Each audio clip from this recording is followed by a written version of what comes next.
Llevaba 27 años creyendo que conocía cada rincón de su propia casa, cada crujido del parqué al amanecer, cada sombra que el sol de la mañana dibujaba en la pared del pasillo, cada sonido que llegaba desde la calle antes de que el resto del edificio despertara.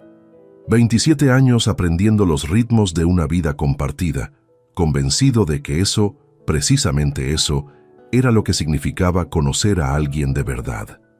Me equivocaba. Y lo descubrí un sábado por la mañana, a las 11 en punto, cuando abrí la puerta de mi casa y encontré a un hombre joven que sostenía un ramo de flores y me miraba con la sonrisa tranquila de quien no sabe que está a punto de destruir el mundo de otro.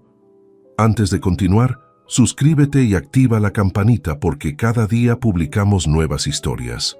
Deja tu like y cuéntanos en los comentarios desde qué ciudad y país nos ves. Mi nombre es Rodrigo Salcedo Arenas. Tengo 53 años y durante 28 de ellos trabajé como auditor fiscal para la Administración del Estado. 28 años revisando cifras, cruzando fechas, buscando las incoherencias que los demás no querían que nadie encontrara. Es un oficio que te transforma la manera de mirar el mundo. Aprendes a desconfiar de los balances demasiado limpios, a leer lo que no está escrito, a entender que cuando algo parece encajar perfectamente, es justo cuando más hay que revisarlo. En el trabajo, esa forma de pensar me hizo bueno en lo que hacía. En mi propio matrimonio, tardé demasiado en aplicarla. Vivía en Valladolid, en el mismo apartamento del que mi esposa y yo nos hicimos cargo hacía ya muchos años, cuando los tipos de interés de las hipotecas eran un castigo y tener un techo propio parecía reservado para quienes tuvieran paciencia suficiente para aguantar. Lo compramos en 1997, en plena resaca de la crisis de los 90, cuando varios compañeros de la oficina perdieron sus empleos y nosotros apretamos los dientes y firmamos los papeles. Recuerdo que esa tarde, al salir del banco con la carpeta bajo el brazo, Valentina me tomó del brazo en la acera y dijo que por fin teníamos algo que era solo nuestro. Me lo dijo mirándome a los ojos con una convicción que yo guardé dentro como si fuera un documento importante. Como si las palabras, bien guardadas, no pudieran perder su valor con el tiempo. Valentina Casas Herrera, 49 años. La conocí en una verbena de agosto de 1996, en el pueblo de su madre, cuando yo tenía 26 y ella 22, y los dos creíamos que el futuro era algo que se construía con esfuerzo y sentido común. Nos casamos al año siguiente, en una ceremonia sencilla porque el dinero no sobraba, y durante los años siguientes fuimos levantando juntos lo que yo creía que era una vida sólida.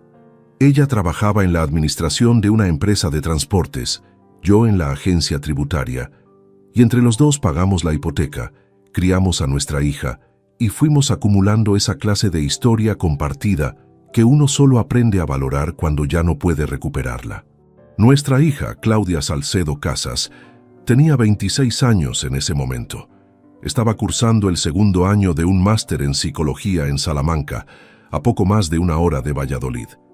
Yo pagaba la matrícula, el alquiler del piso que compartía con dos compañeras, y le transfería cada mes una cantidad fija para sus gastos corrientes. No lo hacía por obligación ni por rutina. Lo hacía porque siempre creí que la herencia más honesta que un padre puede dejar no está en el notario, sino en el camino que le ayuda a abrir. Era mi hija. Era, como yo decía entonces, mi inversión más verdadera.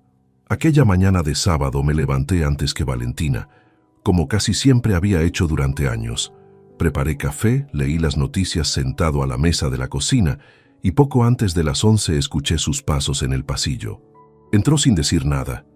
Cogió una taza y se apoyó en la encimera con el móvil en la mano, la pantalla siempre girada hacia abajo sobre la superficie, algo que había empezado a hacer meses atrás y que yo seguía atribuyendo a un hábito sin importancia. Hay cosas que uno elige no interrogar porque hacerlo significaría tener que tomar decisiones para las que todavía no se siente preparado. Me dijo que iba a arreglarse. Yo me quedé en el salón con el periódico del día anterior, que no había terminado de leer.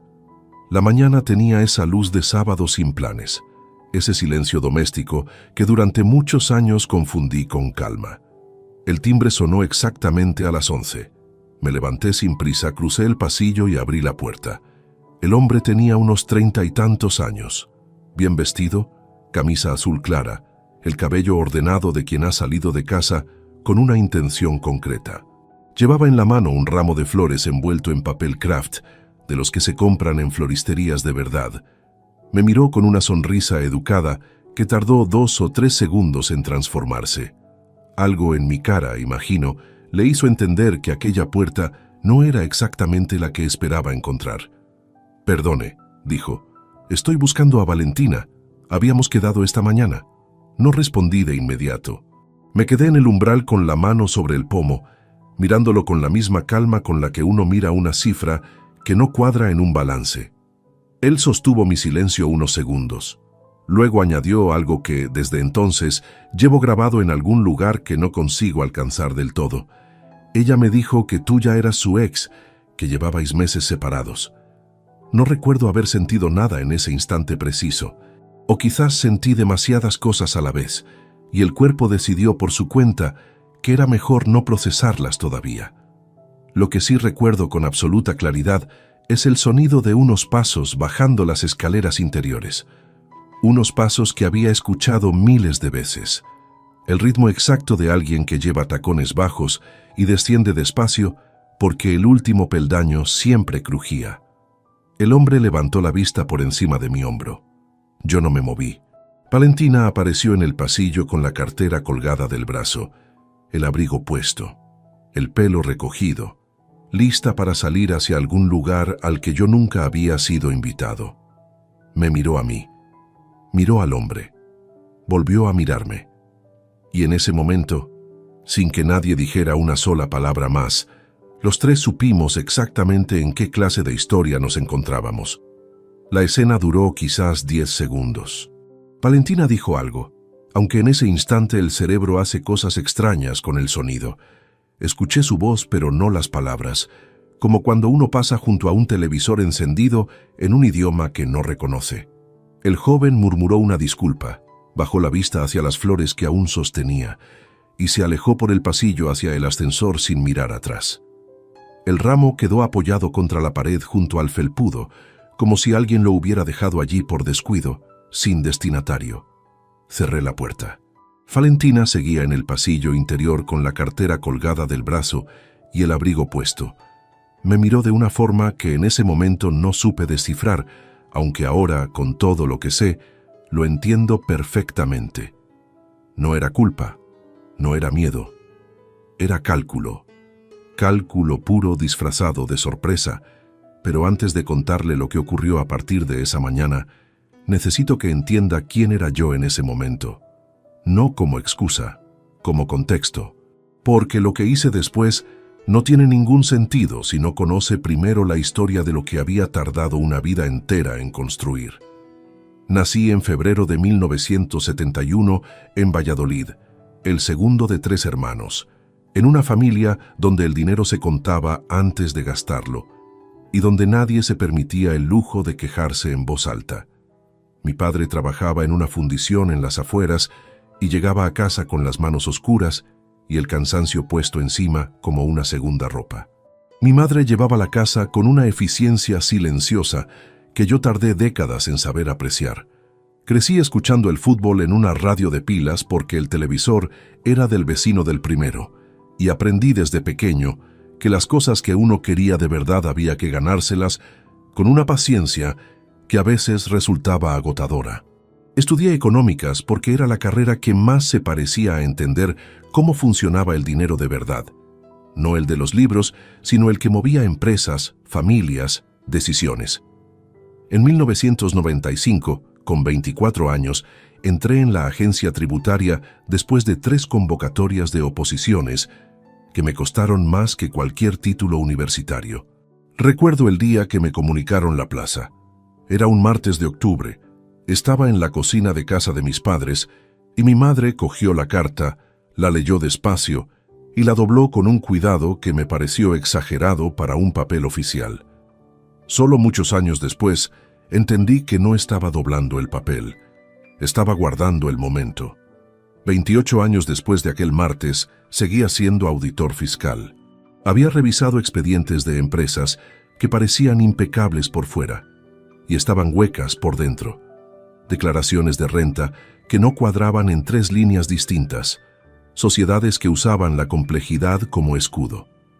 Aprendí que los números no mienten nunca, pero que quienes los escriben sí lo hacen con frecuencia, y que la diferencia entre una mentira bien construida y una chapucera está siempre en los detalles que el mentiroso consideró demasiado insignificantes para disimular. Esa lección me la enseñó el trabajo durante casi 3 décadas. Nunca imaginé que llegaría el día en que tendría que aplicársela a mi propia vida. El apartamento de Valladolid lo compramos en 1997, en plena resaca de la crisis que a principios de los 90 se había llevado por delante empleos, negocios y la confianza de media España. Los tipos de interés de las hipotecas eran un castigo. Firmar era comprometerse con algo que tardarías 20 años en terminar de pagar, y el director del banco nos miró como si estuviéramos pidiendo algo que no nos correspondía. Salimos a la calle con los papeles en una carpeta marrón y Valentina me tomó del brazo en la acera. «Ya tenemos algo que es solo nuestro», me dijo, mirándome con una convicción que yo guardé dentro como se guardan los documentos que uno cree que nunca dejará de necesitar. Durante los años siguientes trabajamos los dos sin pausa. Ella en la administración de una empresa de transportes, llevando cuentas y coordinando facturación. Yo en la agencia, revisando lo que otros preferían que nadie revisara. Pagamos la hipoteca sin un mes de retraso. Criamos a Claudia. Hicimos algún viaje cuando las cuentas lo permitían. Cambiamos el coche 2 veces en 27 años. Fuimos acumulando esa clase de historia compartida que desde adentro parece absolutamente normal y que, imagino desde fuera, tenía exactamente el aspecto de una pareja que había hecho las cosas como se supone que hay que hacerlas. Lo que yo no veía, o quizás no quería ver, eran las fisuras.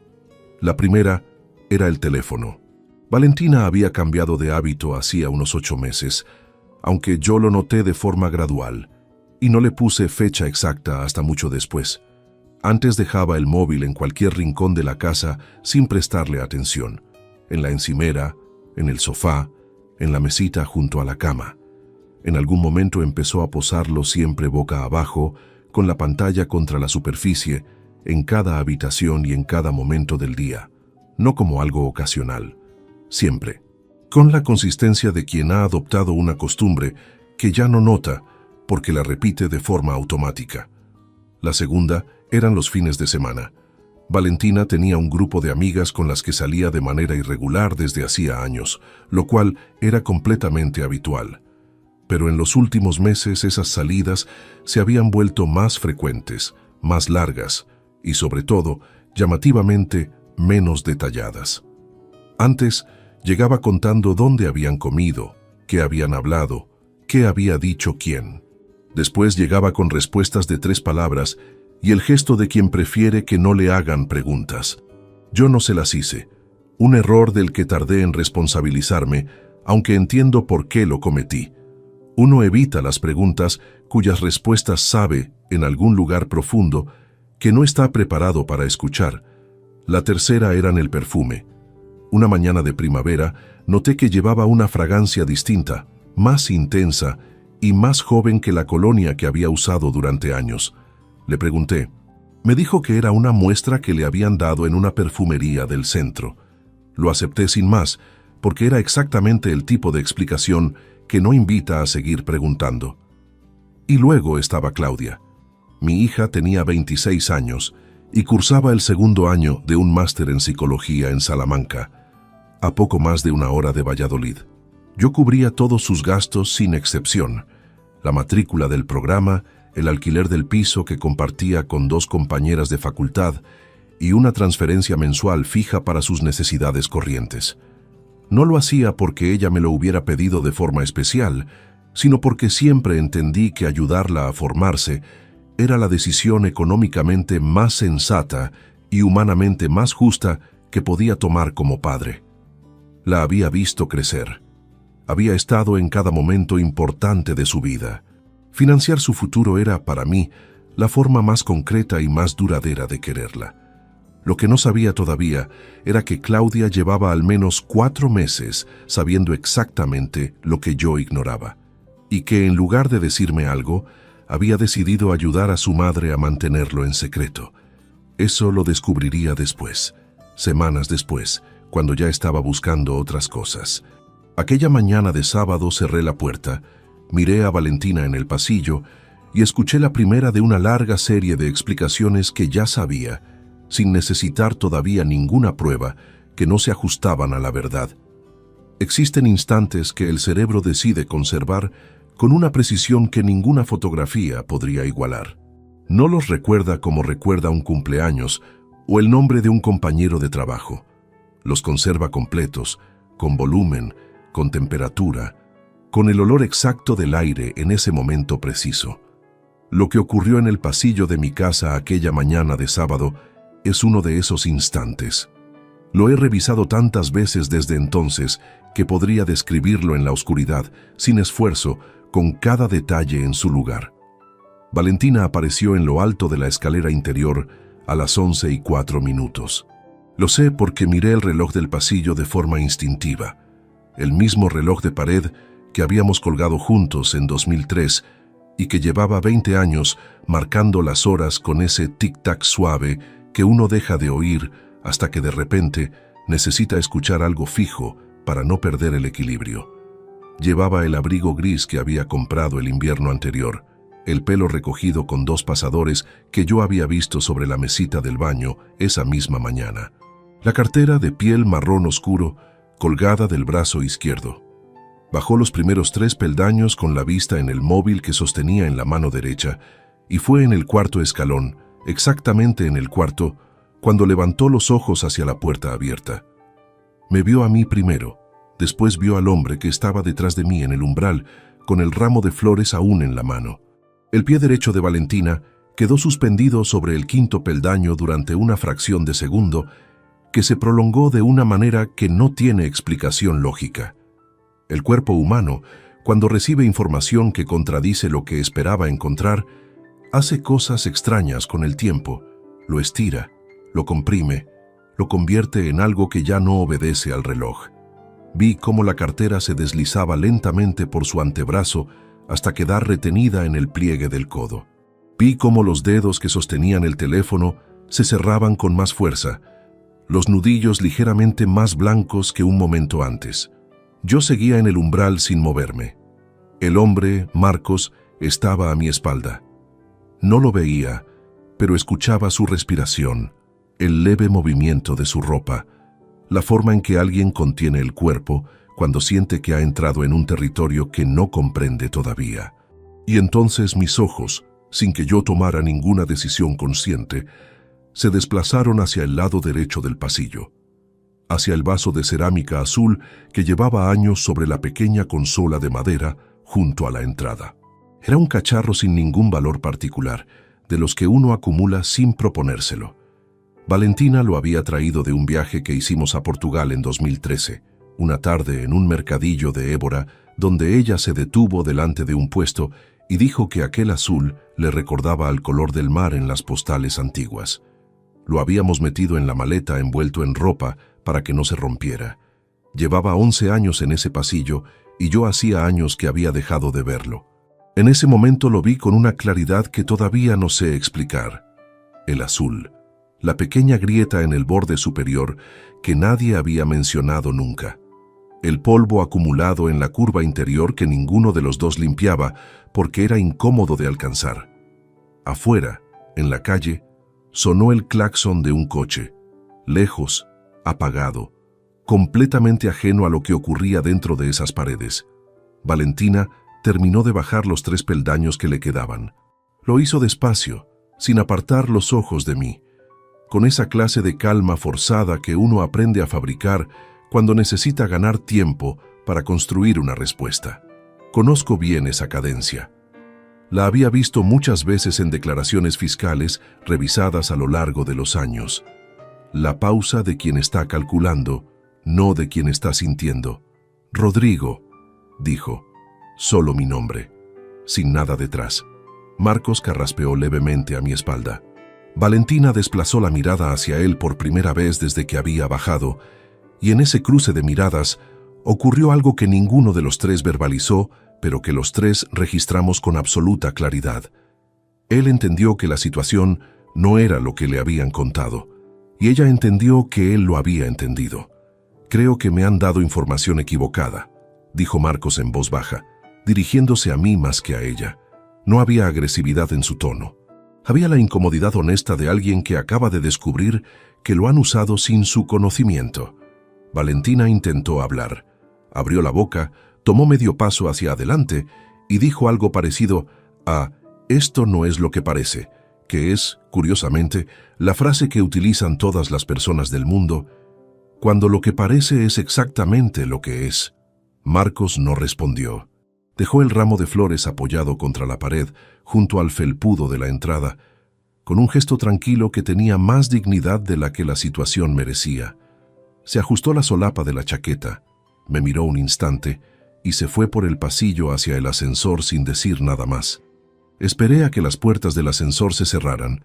Después me aparté del umbral y empujé la puerta hasta que el cerrojo encajó con ese golpe seco que en otras circunstancias no habría significado nada. Ese sábado sonó de otra manera. Sonó como algo que termina. El ramo había quedado en el suelo del pasillo, apoyado contra la pared. Flores blancas con hojas verdes oscuras, el papel craft arrugado en un extremo, donde Marcos lo había apretado sin darse cuenta. Me quedé mirándolo un momento. No lo recogí. Valentina seguía de pie junto a la escalera, la cartera aún en el brazo, el abrigo puesto, el pelo recogido para una salida que ya no iba a ocurrir. Me miró con una expresión que en ese instante yo interpreté como arrepentimiento y que, con el tiempo y con todo lo que aprendería en las semanas siguientes, reconocería como algo completamente distinto. No dije nada. Caminé hacia el salón, me senté en el sillón donde había estado leyendo media hora antes y esperé. Porque si había aprendido algo en 28 años auditando las cuentas ajenas, era que el primer error siempre lo comete quien habla cuando debería guardar silencio. Y yo no tenía ninguna intención de cometer ese error. Valentina tardó 4 minutos en venir al salón. Los conté con el mismo reloj de pared que había mirado en el pasillo, ese tic-tac que aquella mañana se había vuelto insoportablemente audible. Escuché sus pasos en el pasillo, el ruido de la cartera depositada sobre la consola, el roce del abrigo al ser colgado en el perchero. Pequeños rituales domésticos ejecutados con una lentitud que yo reconocí de inmediato. No era la lentitud de alguien que necesita ordenar sus cosas, sino la de alguien que necesita ordenar sus palabras. Entró al salón y se sentó en el sofá, frente a mí. Se había quitado los pasadores del pelo y lo llevaba suelto sobre los hombros. Sin la cartera, sin el abrigo, ya no tenía el aspecto de alguien que iba a salir a algún sitio. Tenía el aspecto de alguien que se ha quedado atrapada en casa y está tratando de convertir eso en una elección propia. Me miró durante un momento antes de hablar. «Sé lo que parece», dijo, «pero te juro que no es lo que crees». No respondí. Apoyé el codo en el brazo del sillón y sostuve su mirada sin expresión, de la misma manera en que uno se sienta frente a un expediente cuya primera página ya anuncia irregularidades. Ella continuó. Me explicó que Marcos era un conocido, alguien a quien había coincidido en una reunión de trabajo de un cliente de la empresa donde trabajaba, que habían hablado en algunas ocasiones, que él había malinterpretado la relación, que había sacado conclusiones que ella nunca había alimentado, que lo de que yo era su ex había sido una confusión que ella no había sabido cortar a tiempo. Usó exactamente esa expresión. Una confusión que no había sabido cortar a tiempo. Como si fuera ella la víctima de un malentendido ajeno. Habló durante varios minutos seguidos. Construyó la versión con una fluidez que en cualquier otro contexto habría podido resultar convincente. Pero yo llevaba casi 3 décadas escuchando explicaciones construidas sobre la marcha y había aprendido a distinguir el ritmo de quien recuerda del ritmo de quien fabrica. Quien recuerda duda, matiza, corrige un detalle y vuelve atrás. Quien fabrica avanza sin pausas, porque las pausas dan tiempo al interlocutor para hacer preguntas. Valentina no hizo ninguna pausa. Cuando terminó, el salón quedó en silencio. Afuera empezaba el ruido habitual de un sábado al mediodía, voces en la escalera del edificio, un motor arrancando en la calle, el sonido apagado de música desde algún piso de arriba. «De acuerdo», dije. Ella parpadeó. «¿De acuerdo?», repitió, como si la respuesta no hubiera sido la que esperaba.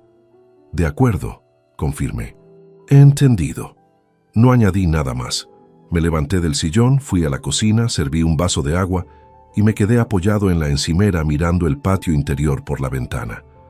Escuché cómo Valentina se quedaba en el sofá sin saber muy bien qué hacer con una conversación que había terminado antes de que ella terminara de controlarla. Quiero ser honesto en este punto, porque lo que voy a contar a continuación podría hacer que alguien me juzgue, y prefiero explicarlo antes de que eso ocurra. En ese momento, de pie junto a la ventana de mi cocina con el vaso de agua en la mano, no sentí la rabia que cualquiera esperaría. Sentí algo más frío y más pesado que la rabia. Sentí la certeza. La certeza de que lo que aquel hombre me había dicho en la puerta era verdad.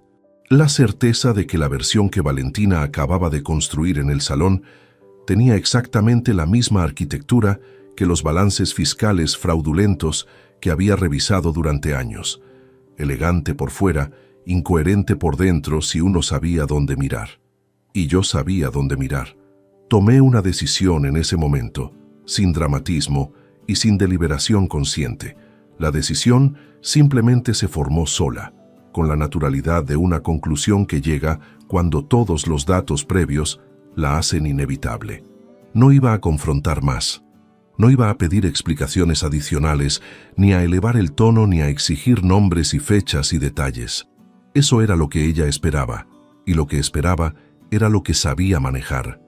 En cambio, iba a hacer lo único que verdaderamente se me daba bien. Iba a revisar las cuentas. Las cuentas reales, los movimientos reales, las fechas y los patrones y las incoherencias que siempre, sin excepción, terminaban por aparecer cuando uno buscaba con paciencia suficiente. A partir de ese sábado iba a actuar como auditor, no como marido. El resto de la mañana transcurrió con una normalidad que a mí mismo me resultó inquietante. Valentina preparó algo de comer.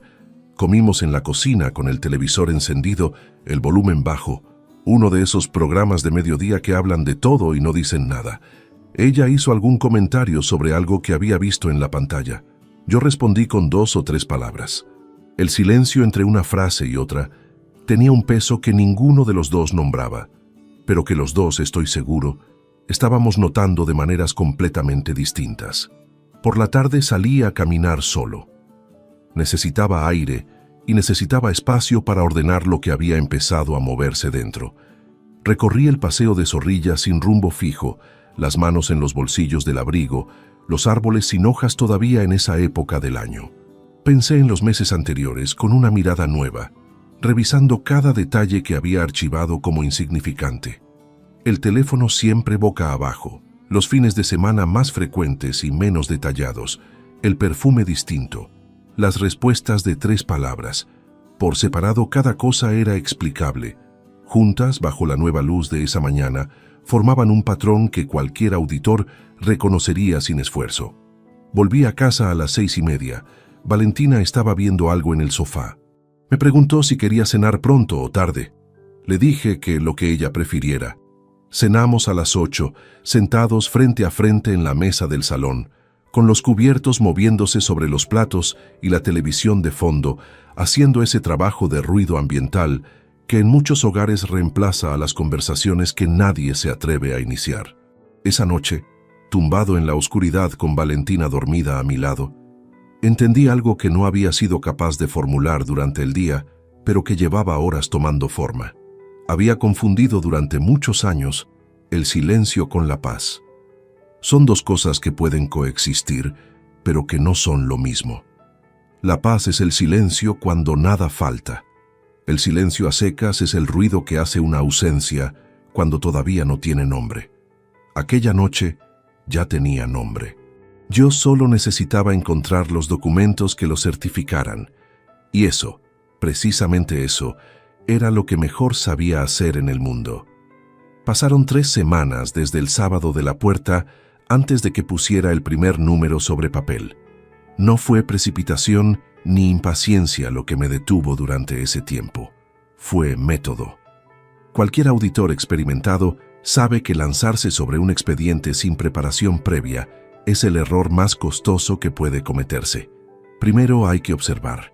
Dejar que el entorno funcione con normalidad, que los implicados recuperen la confianza en que nada ha cambiado, que los patrones vuelvan a repetirse sin la tensión de saberse vigilados.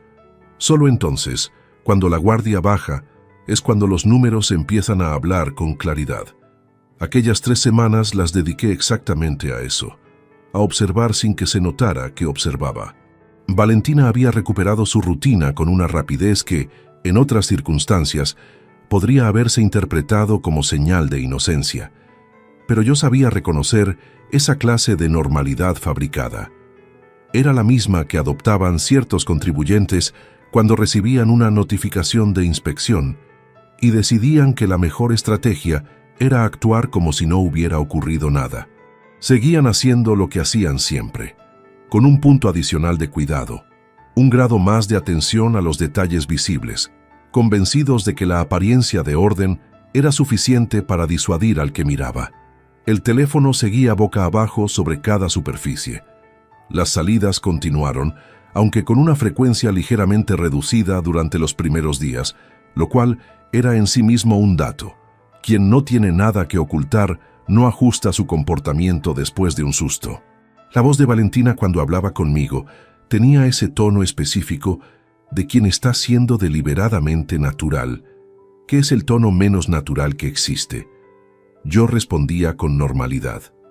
Preguntaba cómo le había ido el día, comentaba algo de las noticias, servía el café por las mañanas con el mismo automatismo de siempre. Por fuera, todo seguía en su sitio. Por dentro, había comenzado a construir el expediente. La primera herramienta que utilicé fue la que tenía más cerca, la cuenta bancaria conjunta. Teníamos una cuenta compartida desde 1998, donde ingresábamos los dos nuestros salarios y desde donde se pagaban la hipoteca, los suministros, la compra, los gastos corrientes de la casa y la transferencia mensual para Claudia. Era una cuenta que yo conocía bien porque la revisaba con regularidad, no por desconfianza, sino por hábito profesional. Siempre había sido ordenada y predecible. La noche en que Valentina se acostó antes que yo, me senté en el escritorio del cuarto que usaba como despacho. Abrí el portal bancario en el ordenador y empecé a revisar los movimientos de los últimos 12 meses con la misma meticulosidad que aplicaría a cualquier expediente de la agencia.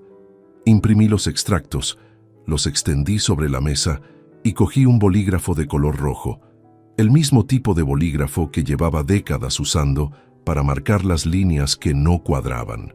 Las primeras anomalías aparecieron en el 8º mes revisado. No eran grandes cantidades. Eso era precisamente lo que las hacía difíciles de detectar para alguien que no supiera buscarlas. Retiradas en efectivo de importes moderados, entre 80 y 120 euros, en cajeros de zonas de la ciudad donde ninguno de los dos teníamos ningún motivo habitual para estar. Viernes por la tarde, algún sábado a mediodía, una vez un jueves a las 6:40 de la tarde. Cada extracción por sí sola era completamente invisible. Juntas, marcadas en rojo sobre la mesa del despacho a las 11:30 de la noche, formaban una frecuencia que no tenía ninguna explicación compatible con la vida que yo creía que llevábamos. Abrí la agenda del teléfono fijo, donde Valentina anotaba todavía los compromisos de la casa con esa costumbre antigua que había mantenido desde siempre. Crucé las fechas de las extracciones con las anotaciones de la agenda. En 4 de las 6 ocasiones revisadas, Valentina había registrado una salida aquella tarde. Quedada con Lourdes, dentista, recado centro, gimnasio. Citas que en su momento no habían levantado ninguna sospecha porque estaban integradas en una rutina aparentemente coherente. Ahora, con las cifras delante, esas entradas de la agenda tenían un aspecto completamente distinto. Seguí avanzando hacia atrás en los extractos. Encontré 3 cargos de restaurantes que no reconocía. 2 en el mismo establecimiento del centro histórico, con 3 semanas de diferencia, y 1 en un local del barrio de Las Delicias. Los importes correspondían a comidas para 2 personas. Ninguna de esas fechas coincidía con ninguna ocasión que Valentina y yo hubiéramos celebrado juntos. Me detuve un momento. Fui a la cocina, serví agua del grifo y bebí de pie junto a la ventana. El patio interior estaba oscuro a esa hora, solo el rectángulo de luz de algún vecino trasnochador reflejándose en el suelo de baldosas.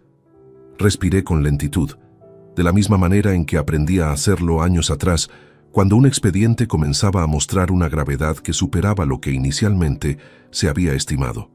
Volví al escritorio. El siguiente hallazgo tardó 40 minutos más en aparecer, enterrado entre apuntes de suministros y seguros del hogar. Un cargo de 237 euros en un hotel rural de la provincia de Segovia, realizado un fin de semana de octubre, en que Valentina me había dicho que pasaba 2 días en casa de su prima Rosario, porque ésta tenía problemas de salud y necesitaba compañía. Yo no había llamado a Rosario, no había tenido ningún motivo para hacerlo, y Valentina había vuelto el domingo por la noche con el mismo abrigo gris de siempre, y me había contado que su prima estaba mejor y que habían dormido poco porque se habían quedado hablando hasta tarde. Anoté la fecha, el importe y el nombre del establecimiento con el bolígrafo rojo. Debajo, entre paréntesis, escribí el nombre de Rosario y una interrogación. A la 1:20 de la madrugada, guardé los extractos en una carpeta de papel que dejé en el fondo del cajón inferior del escritorio, debajo de unos manuales de procedimiento de la agencia que nadie había tocado en años. Apagué la lámpara del despacho y me quedé un momento sentado en la oscuridad. Lo que tenía sobre esa mesa era suficiente para confirmar la primera capa de lo que buscaba. El patrón existía, las fechas eran coherentes, los importes respondían a una actividad paralela sostenida en el tiempo. Pero un auditor no presenta conclusiones con la primera capa. La primera capa es solo la confirmación de que hay algo más abajo. Y lo que había más abajo lo presentía con esa certeza incómoda que da la experiencia. Iba a ser considerablemente peor.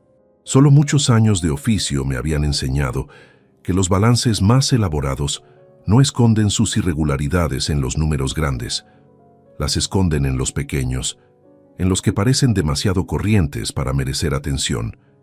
Y yo acababa de confirmar que en este caso, igual que en tantos expedientes revisados a lo largo de décadas, quedaba mucho más por leer entre líneas.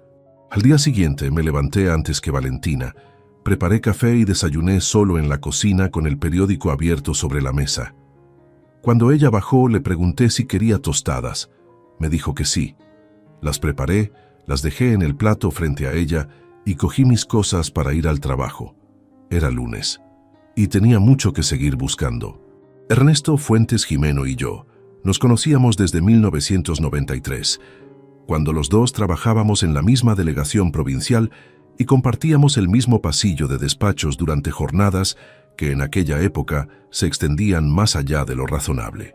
31 años de amistad construida sobre conversaciones de cafetería, partidos de dominó los viernes por la tarde durante una época y la clase de confianza que solo se desarrolla entre personas que se han visto atravesar momentos difíciles sin necesidad de explicarlos demasiado.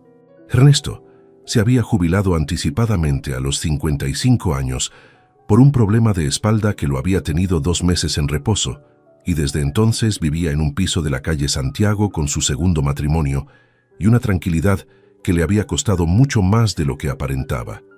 Lo llamé un miércoles por la tarde desde el teléfono de la oficina, no desde el móvil, y le dije que necesitaba hablar en persona, sin detalles, solo que era importante y que prefería hacerlo fuera de casa. Me conocía suficientemente bien para no hacer preguntas. Quedamos el jueves al mediodía en un bar de la calle Platerías, donde habíamos desayunado juntos infinidad de veces. Llegué antes que él, pedí un café y ocupé la mesa del fondo, la más alejada de la barra. Cuando Ernesto entró y me vio la cara, no dijo nada. Se sentó. Pidió lo mismo que yo y esperó. Le conté lo que había encontrado hasta ese momento. No todo, solo las cifras y los patrones. Lo hablé en el mismo tono con que habría expuesto un caso a un compañero de trabajo, sin dramatismo, sin énfasis emocional, con la estructura de quien describe un problema técnico que necesita solución técnica. Ernesto me escuchó sin interrumpir, los codos sobre la mesa, la taza entre las manos. Cuando terminé, guardó silencio durante un momento. «Yo tardé demasiado en hacer lo que tú estás haciendo», dijo, «y me costó todo». No añadió nada más sobre su situación, no hacía falta. Sabía a qué se refería. Su primer matrimonio había terminado en un proceso largo y doloroso, donde llegó tarde a proteger lo que le correspondía porque creyó hasta el final que las cosas se resolverían solas. Le había costado el apartamento que pagó durante 12 años y 3 de los mejores años de su vida. Cuando decía que me iba a ayudar, lo hacía con la determinación específica de quien no soporta ver repetirse un error que él mismo cometió. Me pidió que le enviara los extractos escaneados a una dirección de correo que usaba solo para asuntos personales. También me sugirió que revisara, además de los movimientos de la cuenta conjunta, cualquier tarjeta de crédito asociada a nombre de Valentina que pudiera estar vinculada a cuentas que yo no supervisaba habitualmente. Era un detalle que yo ya había considerado, pero que Ernesto formuló con la precisión de quien sabe por experiencia propia cuáles son los canales que se usan cuando no se quiere dejar rastro directo en lo más visible. Esa semana, con los datos adicionales que Ernesto me ayudó a ordenar desde fuera, el panorama adquirió una dimensión que superaba lo que yo había calculado inicialmente. La tarjeta de crédito personal de Valentina, asociada a una cuenta individual que ella había abierto años atrás para sus gastos propios y que yo nunca había revisado por considerarlo un espacio de privacidad razonable, registraba una actividad sostenida durante los últimos 9 meses que no correspondía a ningún patrón de gasto ordinario. Restaurantes de precio medio alto, una floristería en 3 ocasiones distintas, una tienda de ropa de la que yo nunca había visto ninguna prenda nueva en el armario y 2 cargos en una agencia de viajes de la calle Constitución que sumaban entre los dos 486 euros. Uno de esos cargos coincidía en fecha exacta con el fin de semana de Segovia. El otro correspondía a una noche de hotel en Burgos, en la que Valentina, según lo que me había dicho en su momento, había asistido a una formación de empresa que incluía cena y alojamiento. Anoté cada importe con la misma meticulosidad de siempre. Al final de la columna, sumé el total de lo que podía acreditar documentalmente. Gastos realizados con dinero de la cuenta conjunta o con cargo a la tarjeta personal durante los 9 meses de actividad rastreable. La cifra final era de 3.240 euros. No era una fortuna, pero era suficiente para demostrar un patrón sostenido, premeditado y deliberadamente ocultado. Cerré el cuaderno, lo guardé en el cajón, y fue entonces, mientras apagaba la lámpara del despacho, cuando recibí el mensaje de Ernesto. Era tarde, pasadas las 10 de la noche. El mensaje era corto. «Llámame mañana. Hay algo más que necesitas saber». Lo llamé a las 8:30 de la mañana siguiente, desde el coche, antes de entrar a la oficina. Ernesto habló durante 4 minutos sin que yo lo interrumpiera. Tenía un contacto en un despacho de abogados de la ciudad, alguien con quien había tenido tratos por su propio proceso de divorcio años atrás. Ese contacto le había comentado, sin dar nombres y con la discreción que la situación requería, que un letrado conocido del sector había tenido consultas recientes con una cliente interesada en explorar las condiciones de una transferencia de bien inmueble entre cónyuges bajo el argumento de optimización fiscal.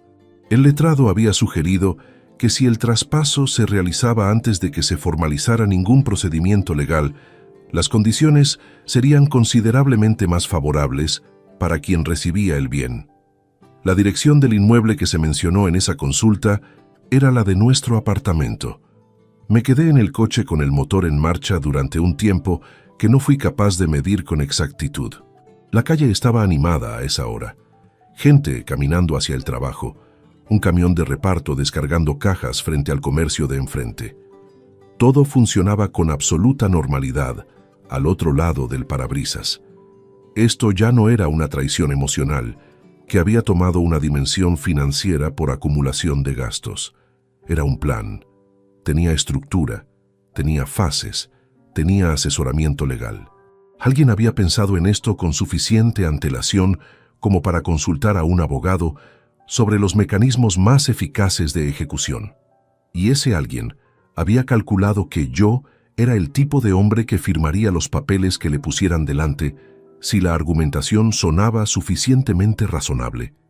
Ese último punto era el que más pesaba, no la traición, no el dinero, no los 9 meses de mentiras documentadas. Lo que más pesaba era la evaluación que había hecho de mí. Alguien predecible, alguien que no revisaría, alguien que aceptaría la versión oficial porque siempre lo había hecho. Me habían subestimado por completo, y ese error, a diferencia de los otros, iba a tener consecuencias que yo aún estaba comenzando a preparar. Esa noche, antes de cerrar el cuaderno, añadí una línea debajo del total de 3.240 euros. Era una sola frase, escrita con la misma letra clara y vertical de los informes oficiales que había redactado durante décadas. El apartamento no va a ningún lado. Apagué la lámpara, fui a la cama y dormí mejor que en semanas. Hay descubrimientos que uno se prepara para afrontar porque los ha visto venir desde lejos, aunque dolieran. Y hay otros para los que no existe ninguna preparación posible, porque vienen de una dirección que nunca consideraste vigilar. El segundo tipo es el que te cambia de verdad, no el que confirma lo que temías, sino el que destruye lo que dabas por imposible. El ordenador de sobremesa que teníamos en el despacho era de uso compartido desde hacía años. Valentina lo usaba para gestiones de la empresa de transportes cuando trabajaba desde casa. Claudia lo había usado durante sus años de estudiante de grado y yo lo utilizaba para asuntos laborales cuando necesitaba una pantalla más grande que la del portátil de la agencia. Era un equipo familiar en el sentido más literal. Había acumulado contraseñas, carpetas y archivos de 3 personas durante casi una década sin que nadie lo ordenara con criterio. Formaba parte de la revisión sistemática que llevaba semanas realizando. No fue un descubrimiento casual ni una coincidencia afortunada. Era el siguiente elemento de una lista que había elaborado con la misma metodología que aplicaba a cualquier proceso de auditoría. Después de los extractos bancarios, la tarjeta de crédito, la agenda del teléfono fijo y los registros de llamadas del fijo del hogar, el ordenador compartido era el siguiente punto. Lo había dejado para ese momento precisamente porque requería más tiempo y más tranquilidad que el resto. Era un martes por la tarde. Valentina tenía reunión en la empresa hasta tarde y no llegaría antes de las 8. Yo había salido de la agencia a las 3, algo que raramente hacía, pero que aquella semana resultó posible por la carga de trabajo. Me senté frente al ordenador con 2 horas por delante y empecé por donde siempre empiezo, por el principio. Revisé el historial del navegador de los últimos 6 meses. La mayor parte era predecible. Búsquedas de recetas, noticias, páginas de la empresa de transportes, alguna tienda de ropa. Nada que añadiera información nueva a lo que ya tenía documentado. Continué con el explorador de archivos, revisando las carpetas por fecha de modificación. La mayoría llevaban meses sin tocarse. Algunas tenían fechas recientes, documentos de la empresa de Valentina, un par de archivos de texto sin nombre específico. Fue en la carpeta de descargas donde encontré el archivo. Se llamaba confnoviembre.txt y tenía fecha de creación de hacía 4 meses. Lo abrí sin saber todavía lo que contenía, con la misma atención neutra con que abría cualquier documento de un expediente. Era una conversación exportada. Una conversación entre Valentina y Claudia, guardada localmente en el ordenador compartido, probablemente por un error de sincronización automática, que Claudia no había notado al cerrar sesión desde este equipo durante una de sus visitas a casa. La leí entera. Tardé 18 minutos. Cuando terminé, cerré el archivo. Me quedé sentado frente a la pantalla apagada, con los brazos apoyados sobre el escritorio y las manos juntas, como si estuviera a punto de empezar a trabajar. Pero no empecé nada. Me quedé exactamente así, sin moverme, durante un tiempo que no medí. No voy a reproducir aquí cada línea de esa conversación. Hay cosas que uno lee y que no necesita repetir en voz alta para que permanezcan grabadas con una nitidez permanente. Lo que puedo decir es lo que contenía en su estructura esencial. Claudia sabía. Lo sabía desde hacía al menos 4 meses antes de aquel martes. No lo había descubierto por accidente, ni le había sido confesado en un momento de debilidad de su madre. Lo sabía con detalle, con nombres, con fechas aproximadas, con la dimensión real de lo que estaba ocurriendo en la vida de sus padres, y había decidido ayudar a Valentina a mantenerlo oculto. Las instrucciones que Claudia daba a su madre en aquella conversación tenían una precisión que me resultó dolorosamente familiar. Eran el vocabulario de alguien formado en psicología aplicada, en gestión de conflictos, en técnicas de comunicación estratégica. Mi hija, con los conocimientos que yo estaba financiando euro a euro, le explicaba a su madre cómo manejar mis respuestas emocionales previsibles, cómo interpretar mis silencios, qué tono adoptar para que yo no profundizara en las conversaciones que pudieran volverse incómodas. Usaba términos técnicos con la soltura de quien los ha estudiado y los aplica: regulación emocional, gestión de la disonancia, narrativa de reencuadre. Había un párrafo que Claudia había escrito que leí 3 veces antes de seguir adelante. Decía, con una exactitud que todavía hoy me resulta difícil de situar: papá es predecible en sus reacciones. Si no encuentra nada concreto, no va a buscar. Nunca ha sido de los que buscan. Me levanté de la silla, fui al baño, abrí el grifo del agua fría y la dejé correr sobre mis manos durante un tiempo que tampoco fui capaz de calcular. El espejo me devolvía una cara que reconocí y que al mismo tiempo me resultó extraña. Era la cara de alguien que acaba de entender que el daño tenía una planta más de la que había inspeccionado, que no era solo el matrimonio, que era también la hija, que eran 27 años de trabajo y de esfuerzo y de transferencias mensuales y de matrículas pagadas puntualmente.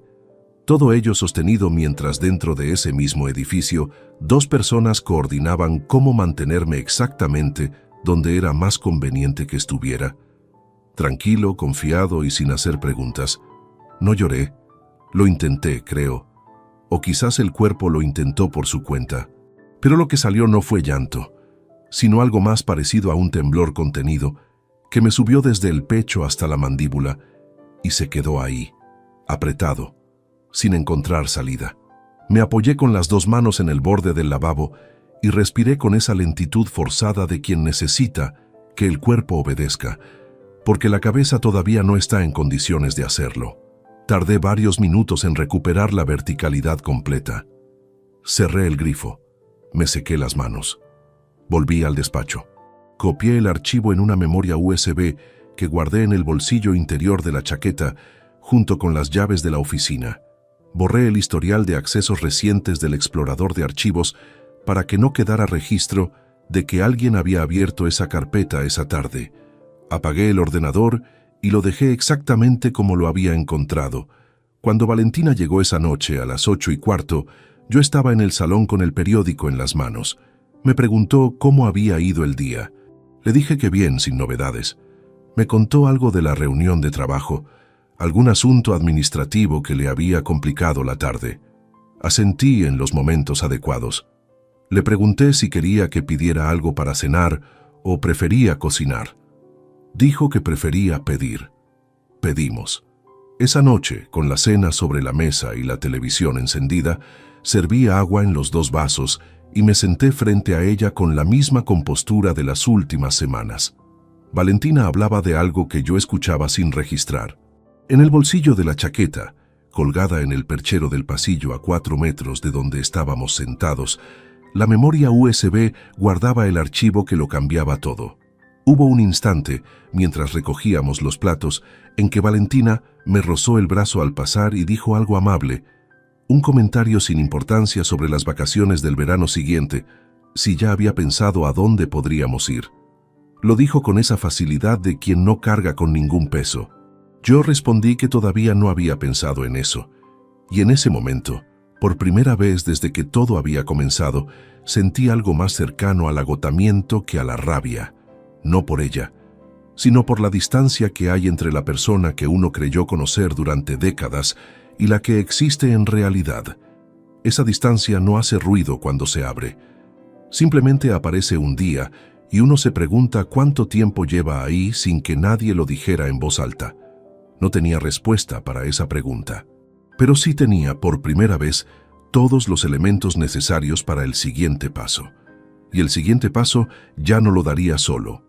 Amelia Vidal Soler tenía 44 años y un despacho en la calle Núñez de Arce, a 3 manzanas del centro histórico de Valladolid, en un edificio de fachada discreta que no anunciaba desde fuera la clase de trabajo que se hacía dentro. Ernesto me había dado su nombre con una recomendación escueta y precisa, que era exactamente la clase de recomendación que yo sabía valorar. Es la persona que yo necesitaba haber contratado 10 años antes. No comete errores y no habla más de lo necesario. La llamé desde una cabina telefónica de la calle Santiago un jueves por la mañana, antes de entrar a la agencia. No desde el móvil, no desde el teléfono de la oficina. Desde una cabina, como se hacía antes de que todo quedara registrado en algún servidor que nadie controla. Había aprendido hace décadas que cuando uno trabaja en un proceso delicado, el canal de comunicación importa tanto como el contenido. Concerté una cita para el lunes siguiente a las 4 de la tarde, con el nombre de Rodrigo Salcedo, sin más detalles. El lunes llegué al despacho puntual. La sala de espera era pequeña, con 2 sillas tapizadas en gris, una planta en el rincón y una recepcionista joven que me pidió el nombre y desapareció por una puerta interior. Amelia salió a recibirme 2 minutos después. Era una mujer de aspecto sereno, el cabello castaño recogido, ropa discreta y una forma de dar la mano que transmitía exactamente la solidez que Ernesto había descrito. Me condujo a su despacho, cerró la puerta y se sentó frente a mí sin rodeos. «Cuénteme desde el principio», dijo. Le conté. Tardé 20 minutos. Le entregué una copia de los extractos bancarios con las anomalías marcadas, la relación de cargos de la tarjeta personal, la información sobre la consulta del letrado respecto al apartamento y la copia del archivo de conversación, guardado en la memoria USB, que ella insertó en su propio ordenador sin gestos de sorpresa ni de valoración visible. Tomaba notas en un bloc de papel con letra pequeña y vertical, asintiendo de vez en cuando sin interrumpir. Cuando terminé, dejó el bolígrafo sobre la mesa. «Tiene usted más documentación que el 90% de los clientes que llegan aquí», dijo. «Eso facilita el trabajo considerablemente». Me explicó la situación con una claridad que agradecí.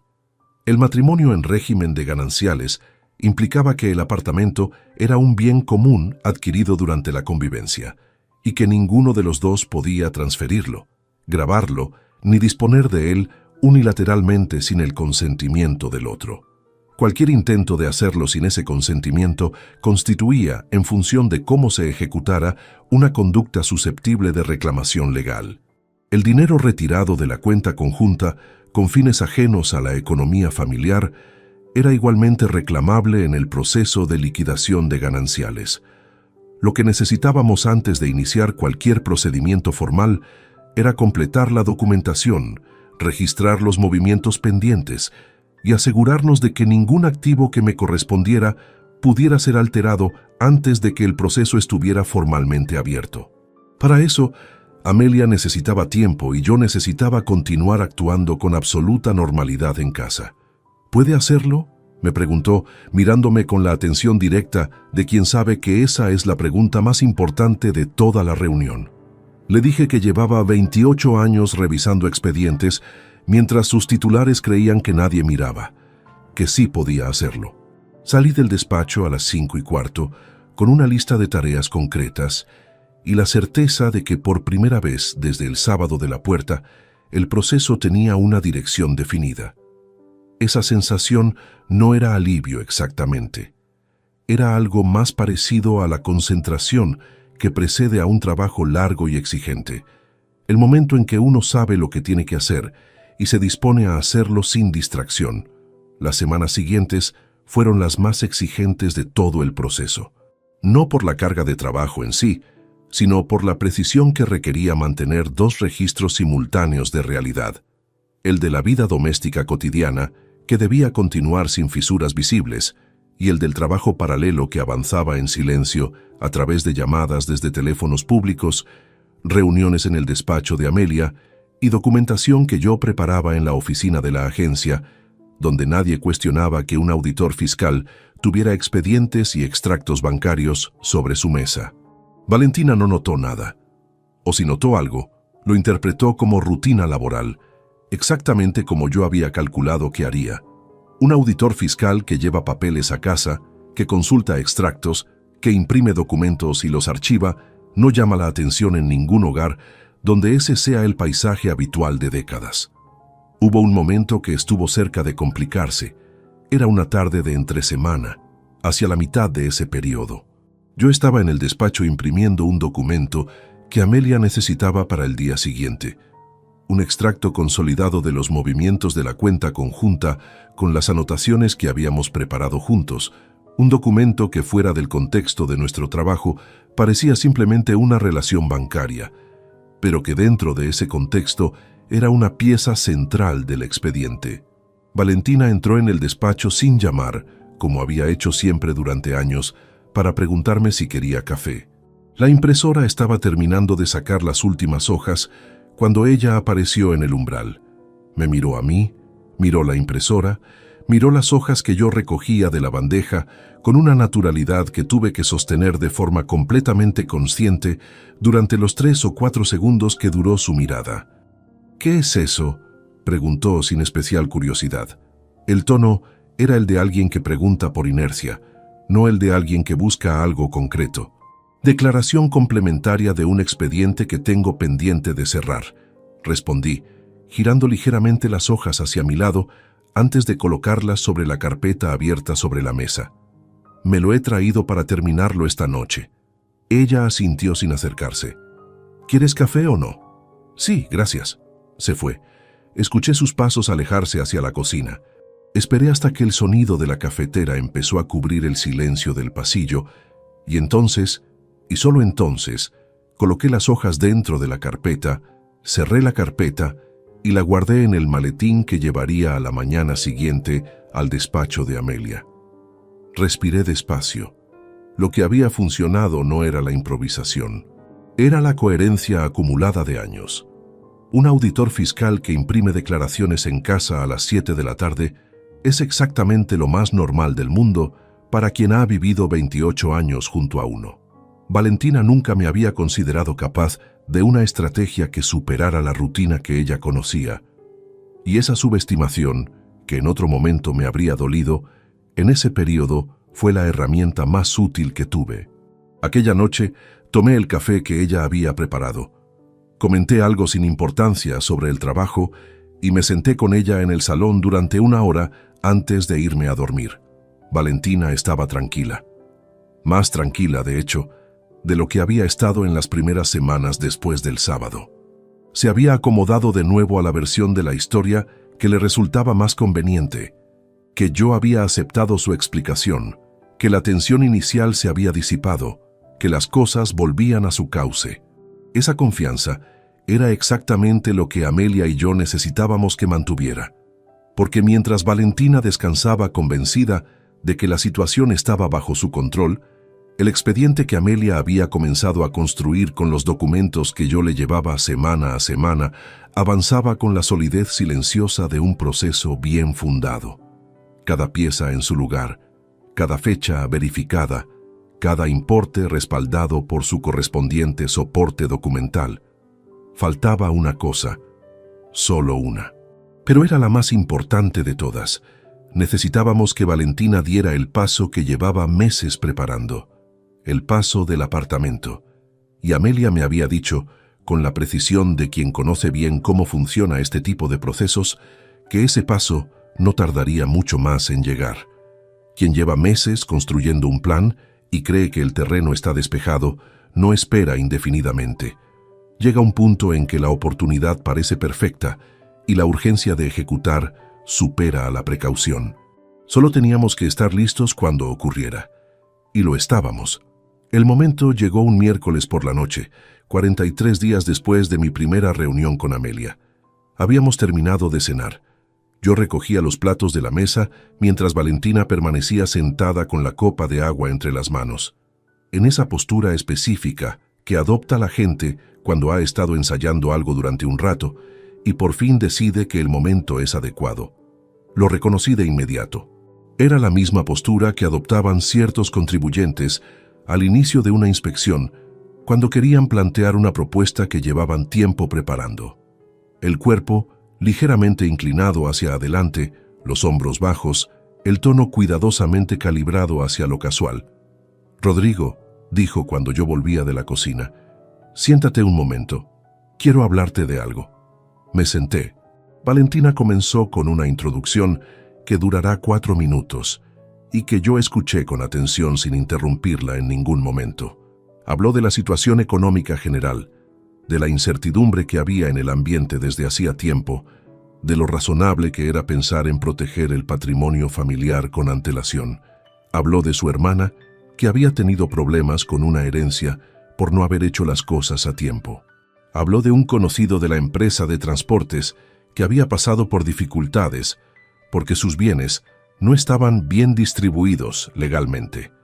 Cada ejemplo era una piedra colocada con cuidado en la base de lo que vendría después. Cuando llegó al punto central lo hizo con una naturalidad que habría resultado completamente convincente para alguien que no supiera lo que yo sabía. «He estado hablando con un asesor», dijo, «y me ha explicado que si ponemos el apartamento a mi nombre, o al menos una parte significativa, hay ventajas fiscales importantes. Algo relacionado con la planificación de cara a una eventual herencia. Dice que si lo hacemos antes de que haya cualquier procedimiento formal, el ahorro puede ser considerable». Hizo una pausa. Me miró. «¿Qué te parece?». La pregunta flotó en el silencio del salón durante varios segundos. Afuera, el ruido habitual de la calle a esa hora. Un coche pasando despacio, voces apagadas en el piso de arriba, el sonido distante de una televisión desde algún lugar del edificio. Yo la miré con la misma calma con que había escuchado todo lo anterior. «Déjame pensarlo», dije. «Es una decisión importante. No quiero hacer nada sin revisarlo bien». Valentina asintió con una sonrisa moderada que no llegaba a los ojos.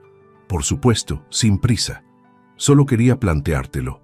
Esa noche, desde el cuarto de baño con el grifo abierto para cubrir el sonido, envié un mensaje a Amelia desde el segundo teléfono móvil de prepago que había comprado semanas antes y que guardaba en el cajón del escritorio de la agencia.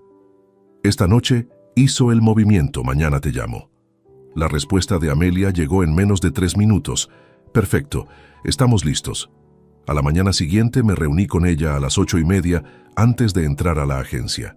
Le expliqué con detalle lo que Valentina había planteado la noche anterior, las palabras exactas, la estructura del argumento, la mención al asesor. Amelia escuchó con su bolígrafo sobre el bloc, tomando notas con la misma concentración de siempre. «El asesor que menciona es casi con certeza el mismo letrado del que le habló Ernesto hace semanas», dijo. «Lo que le ha propuesto es exactamente el mecanismo que queríamos documentar. Una transferencia de bien ganancial motivada por una justificación fiscal que no se sostiene técnicamente y que, en el contexto de lo que ya tenemos, permite acreditar la intención de alterar la composición del patrimonio común antes de un procedimiento de separación». Me explicó el paso siguiente con precisión. Yo debía responder a Valentina mostrando disposición a considerar la propuesta, sin comprometerme ni rechazarla. Eso mantendría el proceso activo y le daría a Amelia el tiempo necesario para completar los últimos documentos que queríamos tener firmados y registrados antes de presentar la demanda de divorcio. Teníamos, según su estimación, entre 10 y 14 días antes de que Valentina comenzara a presionar por una respuesta concreta. Usamos cada uno de esos días. Amelia ultimó la documentación completa del expediente, los extractos bancarios con las anomalías certificadas, la relación de cargos de la tarjeta personal, La información sobre la consulta previa al letrado, la conversación exportada del ordenador y el registro de la propuesta de transferencia del apartamento con la fecha y las circunstancias en que se había formulado. Todo ordenado cronológicamente, con soporte documental para cada afirmación. El tipo de expediente que no deja grietas por las que quepa una interpretación alternativa. Yo, por mi parte, realicé los últimos movimientos que Amelia había considerado prudentes dentro de mis atribuciones legales como cotitular de la cuenta conjunta. Abrí una cuenta individual en una entidad diferente y trasladé a ella la parte proporcional de los ahorros que me correspondían según la liquidación de gananciales estimada, un procedimiento completamente lícito que Amelia había verificado y documentado para que no pudiera ser cuestionado posteriormente. No fue una maniobra de ocultación, fue una medida de protección que cualquier persona en mi situación, bien asesorada, tenía todo el derecho a ejecutar. Durante esos días, la vida en casa continuó con la misma normalidad fabricada de las semanas anteriores. Valentina me preguntó en 2 ocasiones si había pensado más en el tema del apartamento. Las 2 veces respondí que seguía dándole vueltas, que era una decisión que quería tomar con calma. Ella aceptó la respuesta sin presionar de forma visible, aunque yo notaba bajo esa superficie tranquila la impaciencia de quien tiene un calendario propio que el otro desconoce. Lo que Valentina no sabía era que yo también tenía un calendario, y que el mío estaba a punto de cumplirse. La noche anterior al día en que teníamos previsto iniciar formalmente el procedimiento, Valentina preparó una cena que no era habitual entre semana. Una receta de pollo que hacía desde hacía años y que a mí siempre me había gustado, con una botella de vino que sacó del armario inferior de la cocina, donde guardábamos las botellas para ocasiones. No era una celebración, era, lo entendí en ese momento, una preparación de ambiente. Una manera de suavizar el terreno antes de lo que ella tenía planeado pedir en los próximos días. Me sirvió en el plato con una atención que hacía semanas no mostraba. Llenó mi copa antes de la suya. Durante la cena, habló de Claudia, de un proyecto del máster que nuestra hija le había comentado, de lo bien que le estaba yendo en Salamanca. Habló con el tono cálido y familiar de quien está recordando al otro por qué las cosas habían funcionado, de quien está construyendo retrospectivamente un argumento de continuidad. La escuché, respondí cuando correspondía. Bebí el vino despacio. Había algo profundamente extraño en estar sentado a esa mesa, en esa cocina que conocía desde hacía 27 años, frente a esa mujer cuya voz llevaba décadas siendo el sonido más familiar de mi vida, sabiendo lo que sabía, teniendo lo que tenía, y siendo capaz de terminar la cena con normalidad, recoger los platos, agradecer la comida y decir buenas noches al pasar hacia el dormitorio. Esa noche tardé en dormirme. No por angustia, por una especie de quietud densa, la misma que precede al cierre de un expediente largo y complejo, la sensación de que todo lo que había que hacer ya estaba hecho, de que las piezas estaban en su lugar, de que el paso siguiente era simplemente el acto formal de ejecutar lo que el trabajo previo había construido. Valentina se durmió antes que yo, como casi siempre. Su respiración regular llenaba la oscuridad del dormitorio con ese ritmo que conocía de memoria. Miré el techo durante un rato. Al día siguiente, a las 4 de la tarde, Amelia presentaría la demanda de divorcio.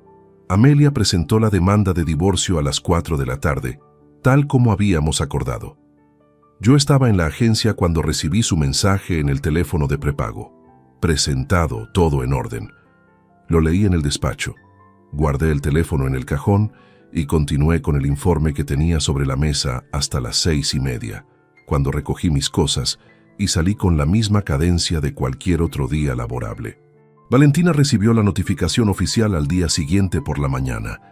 No estaba yo en casa cuando llegó el sobre. Había salido temprano, como siempre, y fue Amelia quien me llamó a las 11 para informarme de que el proceso había sido notificado correctamente a la otra parte y que el plazo legal había comenzado. Esa tarde, cuando llegué a casa a las 6, Valentina me estaba esperando en el salón. Tenía el sobre abierto sobre la mesa de centro. Me miró desde el sofá con una expresión que había recorrido en pocas horas todo el trayecto entre la incredulidad y la rabia, y que en ese momento se encontraba en un punto intermedio que no era ninguna de las dos cosas con claridad. «¿Qué es esto?», dijo. No era una pregunta real. Era el inicio de algo que ella necesitaba recorrer en voz alta. Dejé el maletín junto a la entrada del salón, me quité el abrigo y lo puse sobre el respaldo de la silla. Me senté frente a ella. Sobre la mesa, además del sobre, había colocado Amelia, por instrucción mía, un sobre más pequeño que yo había dejado en casa esa misma mañana antes de salir. Una carpeta delgada con una selección de los documentos más relevantes del expediente, suficientes para que Valentina entendiera con exactitud qué existía y qué alcance tenía, sin necesidad de que yo levantara la voz ni extendiera ninguna explicación. «Ábrelo», dije, señalando el sobre pequeño. Lo hizo despacio. Sacó las hojas, las miró, pasó la primera, la segunda. En la tercera página se detuvo. Era la relación de movimientos de la cuenta conjunta con las fechas y los importes marcados. La reconoció de inmediato, aunque no lo dijo. «Esto no es lo que parece», empezó. Era la segunda vez que usaba esa frase desde el sábado de la puerta. La primera vez la había dejado pasar. Esta vez la interrumpí con calma, sin alzar la voz. «Valentina, tengo 9 meses de extractos documentados. Tengo los cargos de tu tarjeta personal, incluyendo el hotel de Segovia y la noche en Burgos. Tengo la consulta que hiciste con el letrado sobre el apartamento. Y tengo la conversación que tú y Claudia guardasteis por error en el ordenador del despacho». El silencio que siguió fue de una calidad distinta a todos los silencios anteriores de esas semanas. No era el silencio de alguien que piensa qué decir. Era el silencio de alguien que acaba de entender que no hay nada que decir. Valentina bajó las hojas sobre la mesa con un movimiento lento. Cuando levantó la vista, su expresión había cambiado de nuevo. La rabia había desaparecido. Lo que quedaba era algo más difícil de nombrar. Una mezcla de agotamiento y de esa clase específica de vergüenza que no nace del arrepentimiento, sino de haber sido descubierta más completamente de lo que esperaba. «¿Desde cuándo?», preguntó. «Desde el lunes después del sábado de la puerta», respondí. 3 semanas después empecé con los extractos. Hace 2 meses contraté a la abogada. Procesó esa información durante un momento. «¿Ernesto lo sabe?» «Ernesto me ayudó». Asintió levemente, como si eso confirmara algo que ya había considerado. Luego miró hacia la ventana durante un tiempo que no me di, con esa postura de quien está poniendo en orden algo interior que ya no puede reorganizarse del modo en que estaba antes. «El apartamento», dijo finalmente, sin mirarme todavía. «El apartamento está documentado como bien ganancial desde el primer día. Mi abogada ha registrado formalmente la situación. No va a ningún lado que no sea la liquidación legal correspondiente». Valentina cerró los ojos un momento. Cuando los abrió, me miró con una expresión que en otro contexto y en otra vida yo podría haber reconocido como la de alguien que está viendo las consecuencias reales de algo que construyó convencida de que nunca tendría que afrontarlas. Lo que ocurrió en los días y semanas siguientes fue gestionado íntegramente a través de Amelia y el abogado que Valentina contrató, un letrado de la calle Duque de la Victoria llamado Gonzalo Serrano Medina, con quien Amelia estableció una comunicación profesional y sin incidencias.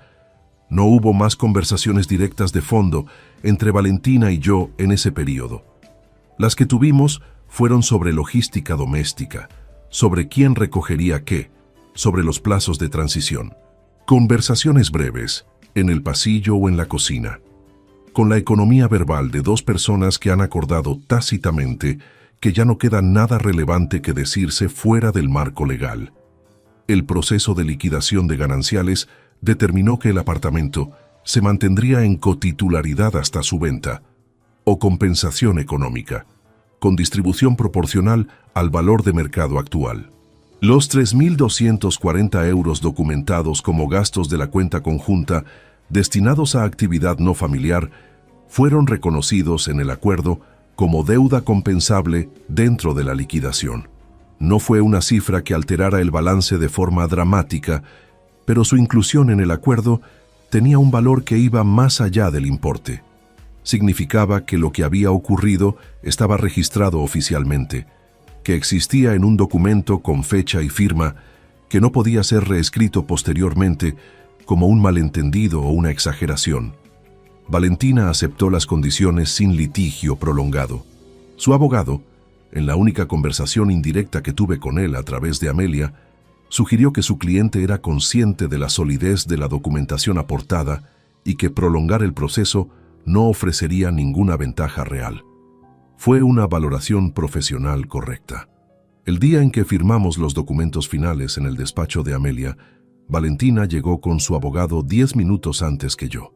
Cuando entré en la sala de reuniones, ella estaba sentada al otro lado de la mesa, con una compostura que reconocí como el mismo esfuerzo visible que yo había hecho durante semanas en casa. La cara que uno pone cuando necesita que los demás no vean lo que está ocurriendo debajo. Firmamos. No hubo palabras adicionales. No las necesitábamos. Salí a la calle con Amelia, que caminó a mi lado hasta la esquina antes de despedirse, con un apretón de manos firme y la misma sobriedad de siempre. «Buen trabajo», dijo. Y en ese contexto, dicho por ella, era exactamente suficiente. Me quedé solo en la acera. El centro de Valladolid seguía con su ritmo habitual de tarde entre semana. Gente caminando, algún coche esperando en el semáforo, el sonido de una terraza abierta 2 portales más abajo. Una ciudad completamente indiferente a lo que acababa de ocurrir en el despacho del segundo piso, como lo son todas las ciudades ante todas las vidas que se recomponen o se deshacen dentro de sus edificios. Caminé hacia el aparcamiento sin prisa. Faltaba todavía una conversación, la más difícil de todas, no con Valentina, sino con Claudia, y esa conversación no la iba a delegar en ningún abogado. Llamé a Claudia un sábado por la mañana, 3 días después de firmar los documentos. No por mensaje, no por correo electrónico, por teléfono, como se hacían las cosas importantes antes de que existieran 10 maneras distintas de evitar el tono de voz del otro. Descolgó al segundo tono con esa energía habitual de quien espera una llamada rutinaria de su padre. «Papá, hola, ¿qué tal estás?» Le dije que bien. Le pregunté si tenía un momento para hablar con tranquilidad. Hubo una pausa breve, el tipo de pausa que se produce cuando alguien detecta en el tono de una sola frase que la conversación no va a ser lo que esperaba. «Claro», dijo. «Cuéntame», le conté. No todo, no con el nivel de detalle técnico que había manejado con Amelia, pero sí con la claridad suficiente para que no hubiera ningún espacio de interpretación posible. Le dije que sabía que había conocido la situación desde hacía al menos 4 meses antes de que yo descubriera nada.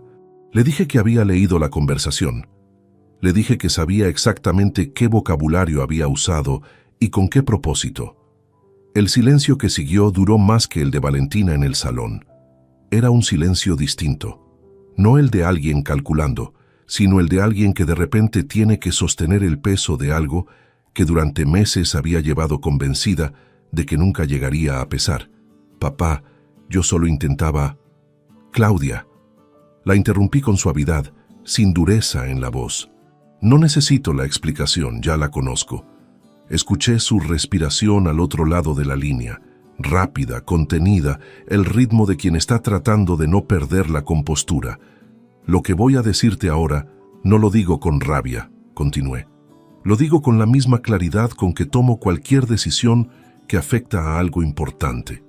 A partir de este mes, dejo de transferirte la mensualidad. La matrícula del máster está pagada hasta final de curso, porque ese compromiso lo asumí cuando las circunstancias eran otras, y no voy a romperlo a mitad. Pero al término del curso, cualquier soporte económico de mi parte termina.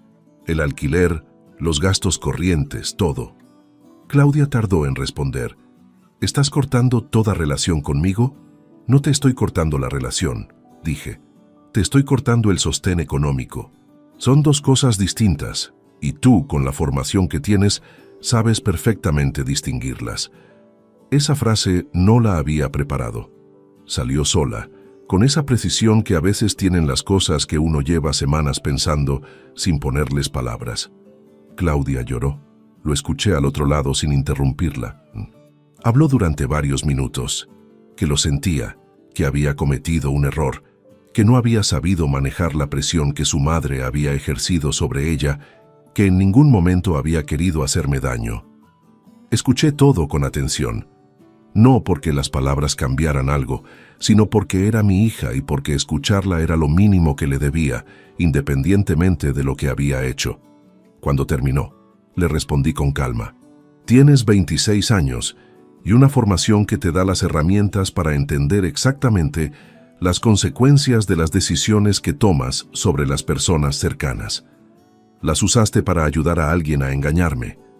Eso no lo voy a borrar porque hayas llorado, y no espero que tú lo entiendas todavía.